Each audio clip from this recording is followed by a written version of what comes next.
Thank you, Dr. Sulaiman. It was very informative, and we really appreciate your help.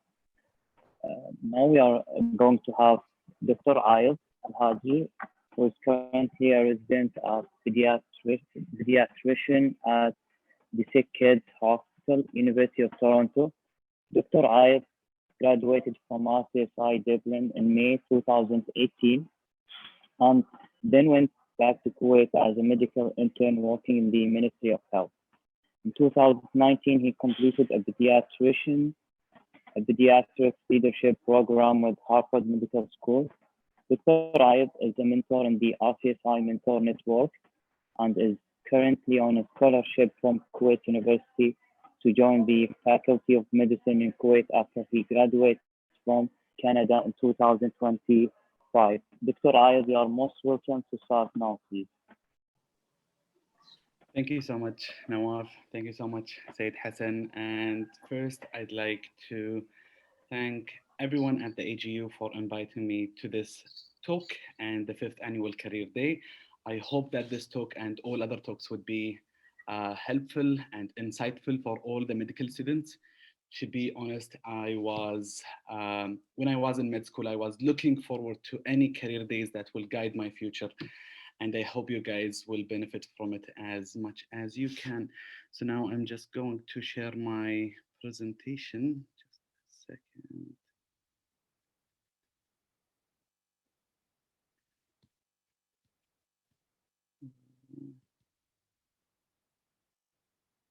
And tell me if it's working.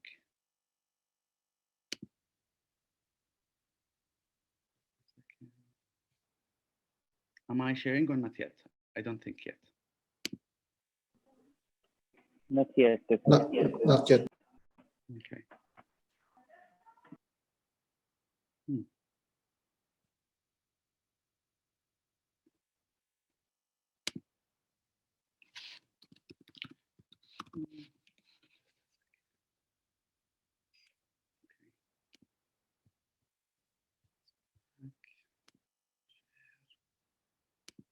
Perfect. Now, hopefully, yes. Yes. Yes, perfect. So, my name is Ayedh Alhajri. I'm a PGY1 pediatric resident at the Hospital for Sick Children, Sick Kids at Toronto, Canada, with the University of Toronto. So first I'll give a brief lecture objectives, a little about myself and my career. As I found, one of the lecturers previously have introduced himself a little bit more than kind of other lecturers, and we felt there is a personal connection that we know this kind of physician, we know this doctor, and we kept kind of a very great concentration during his presentation. So I think this might help. And then secondly, why Canada? And then how to get accepted into a Canadian program. How is it like in residency? And to take home messages and then contact information. I kept the lecture itself in a kind of a very wide, non-specific manner, because from my understanding, different GCC countries and different GCC physicians would have different pathways to enter into a Canadian scholarship program or a residency program. So that's why I kept a very open approach to it.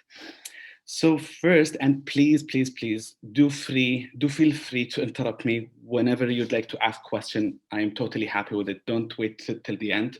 I'll have a 4 minutes time for questions. And then if you have any questions in the meantime, go ahead, okay? So, oh my. And then on the top right corner, this is my son, Bani, and I felt that this picture would be a very relevant in the theme of who am I? So in April 1993, I came to life and became a son. From 1999 to 2011, I was a student at Kuwaiti public schools. And then in 2011, I was accepted in the Ministry of Higher Education to go on to have a scholarship to study medicine in RCSI Dublin, Ireland, which I graduated from in May 2018. June 2018, I became a husband. I think this is a great milestone for myself, so that's why I've included this here. In 2019, I was an intern in Farwaniya Hospital as Dr. Salma Al-Hwais. And then in July 2019, I became a father for this lovely little handsome man, Bani. And then 2019 to 2020, I was a assistant registrar in pediatrics in Al-Adan Hospital. And then since March 2020, I was a PGY1 in pediatrics at the Sick Kids Hospital in the University of Toronto. And thankfully, this month in January, and I'm happy to share this happy news for me personally with you guys, I was accepted in the Kuwait University Scholarship to be a faculty of the Department of Medicine and Pediatrics when I come back home, hopefully, inshallah, in 2025. So that's very brief of who am I. And next we have, so why Canada? I have the Canadian flag, as you know, and then this picture, I'm not sure, just to ask, do you guys, anyone can throw out the answer? What's this place? Niagara Falls. Exactly. Thank you so much, Taha. Niagara Falls is actually 1 hour distance by car from the place that I live in. I live in downtown Toronto. So just to highlight that here in Canada, there is many kind of different things to explore, different things to see and visit. And it's a very multicultural, multi-diverse country to live in. So why Canada? There is pros and cons for each single decision in your life. I've put 1, 2, 3 for each side just to highlight the importance that every single one of us is different. 10 days ago, I have one of my friends calling me from Kuwait and asking about Canadian residency. Is it the kind of, how is it? Would it suit me? And then I've had a lengthy discussion with him, about an hour. And I've mentioned, although there is the kind of the idea that training in North America is the best, from my own point of view, I don't think that this is accurate. To be honest, the best is personal, is individualized.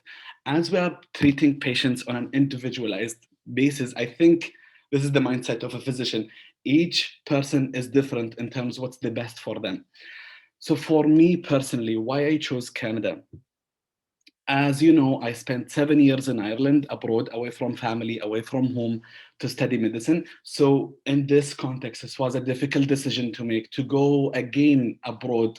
And especially, initially I went by myself, but then I'm coming now with my family. So I thought, okay, Ayedh, let's sit down and let's have kind of positives and negatives for this decision. Number one, to me, for my career pathway and my career future that I see myself in, is that I want to be involved in medical education, in undergrad medical education. So I went through the Kuwait Faculty of Medicine back in Kuwait University. How can I get accepted and have a post there? And one of their requirements is to have training in North America and to have a scholarship from Kuwait University during this training, so that when I come back home, I'll be kind of directly associated with them and be a faculty member. So this for me was a career goal. And then secondly, I could not do this decision by myself because, in my opinion, although we do have our careers, it's a very important part of our lives. There is things that are much more important than the career itself. For me personally, it was family. I did have the discussion with my wife and with my parents. With my parents, because I felt that I left 7 years, it was very difficult. I wanted to have more time with them. I did sit with them, both with my mom and with my dad, just to let them know that I want this as a career kind of pathway. If it's okay with you, I want to pursue it. I don't want to leave for this amount of time away from family again, unless I have your support and blessing, of course. And they were very supportive, and I'm very grateful and thankful for them. And I sat again with my wife and had this discussion because I won't live here by myself. And thankfully, again, I did have this support to go.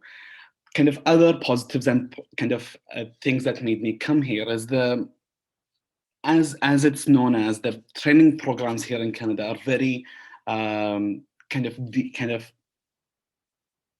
good in a way that they will make good physicians with a kind of open mind in terms of approach for medical conditions and diagnosis, and in terms of communication. And then when I was working actually back home, I've had different encounters with people who have graduated from Canada, and I've seen some kind of differences, not knowledge-based, to be honest. Knowledge-based, everyone is comparable. What I've seen most different is their approach to their patients, their approach to their team members, their approach to everyone in the hospital. And that's what I've adored most. So I wanted to experience this. I just want to keep track on time. I can't see the hour from here, but I have my watch here. So yeah, I have 10 minutes. So that's one of the kind of things that made me come here. Negatives is, again, abroad, which might be pros and cons, depending on your personal experience, away from home, away from extended families. So the highlight from this slide is that everyone is different, and please make your decision as individualized and personalized as it could be. Next, we have, how to get accepted in a Canadian residency. Just to make sure that I didn't miss anything. Yes.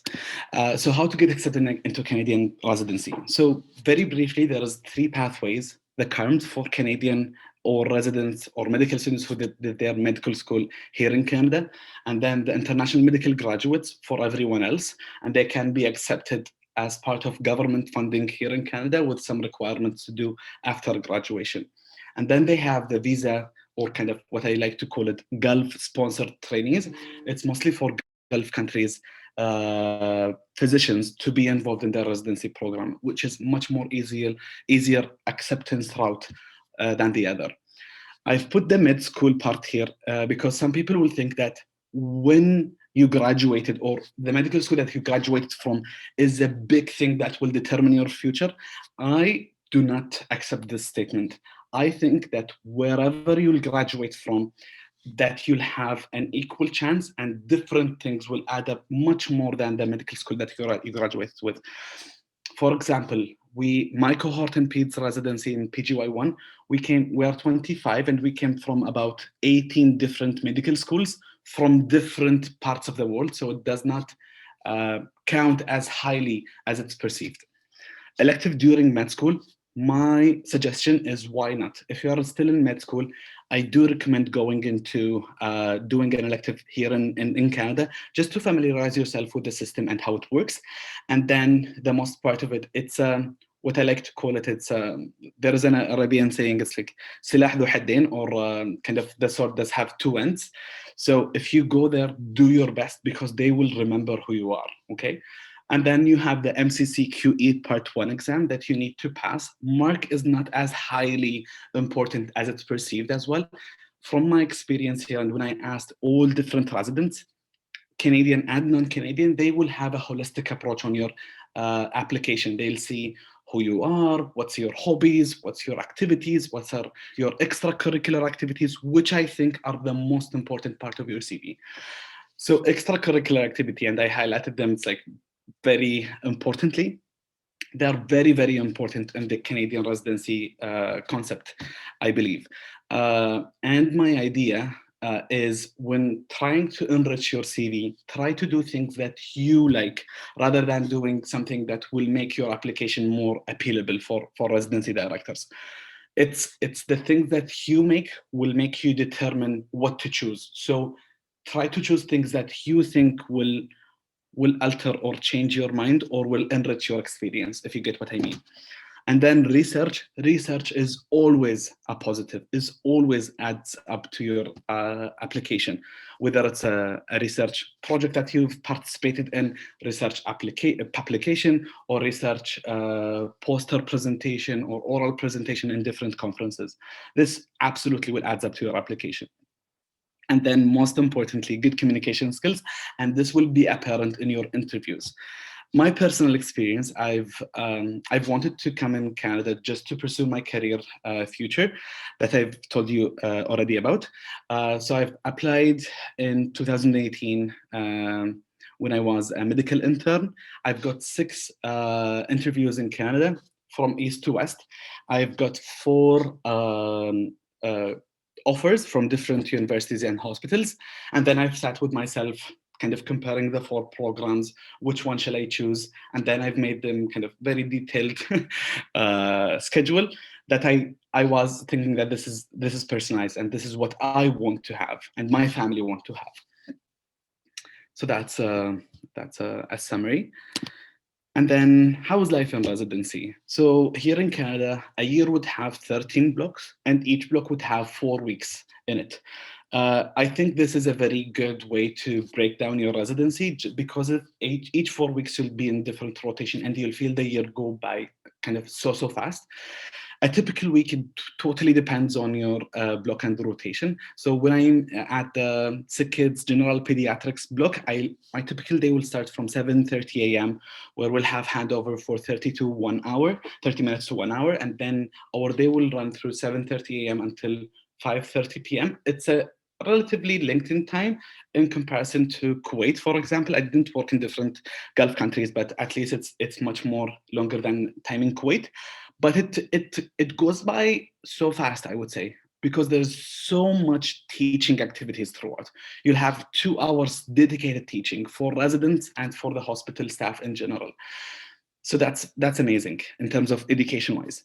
On calls, I find that on calls here in Canada are way less than on calls back home. So for example, this block, I do have only 3 on calls, which is in 28 days, which is amazing, I think. And then you'll have the post-call day off completely. You'll just have the handover and then you'll go. You won't see any patients, which I see as an advantage.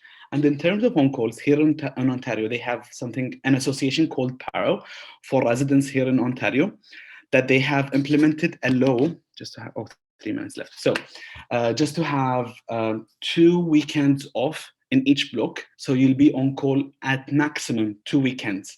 So this is an advantage as well, because back home, I remember you'll have only 1 weekend that we will call it a golden weekend or whatsoever. Length of residency programs is totally different from residency to residency. For example, pediatrics, it's a 4-year program. Internal medicine is a 3-year program. Neurosurgery is a 7-year program, depending on the province. So it's depending on what program you're looking into. And there is the Royal College of Physicians and Surgeons in Canada, and they have a very detailed website in terms of what's the length of a residency and so on. Next, yeah, we're nearly there. So take home messages, plan your future earlier on. If you're not sure and you want more time, it's totally okay. Make up your mind that you are totally convinced that this is what you want and take as much time as you want, just to avoid times like when you change specialty that will kind of lag on and on. And then tailor your CV to the things that you like rather than doing things that only will be kind of plausible for program directors. Tailor your goals according to your personal life and preferences. If you do not have good grades in med school, it's not the end of the world. You'll do amazing. And I assure you, many of my friends who have had kind of okay grades during med school are amazing at the moment, and they're doing extraordinary things. So don't be disheartened. Don't forget to enjoy the journey, because sometimes when we think about career days, like I'll do this, I'll do that, and then we'll be overwhelmed and anxious. It's okay to be so, but try to enjoy it while you are in it. And then it's like our countries gave us so much, and I think, in my opinion, every single one of us should be very proud of who we are, and hopefully someday we will give back even more to our countries and our Gulf region. And next would be the last slide. If you guys have any questions, I know we have only 2 minutes left. Thank you so much for involving me in this talk. And of note, as I've mentioned by Nawaf, that I'm a mentor in the RCSI alumni, and I do feel very happy whenever a medical student approaches me for questions in terms of their career future, plans or guidance. This is my emails, and this is my son is asking any questions. If you have any questions, please jump in.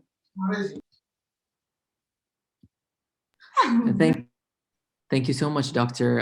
It was an awesome presentation, and I would love to join the Canadian board. You motivated me. Thank you so much. Inshallah, and you'll do amazing, and you'll do great.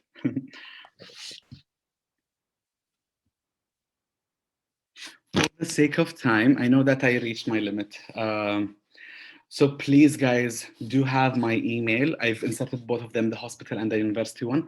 Please write it down or take a capture and shoot me an email at any time. And at the moment, it's 5:30 a.m.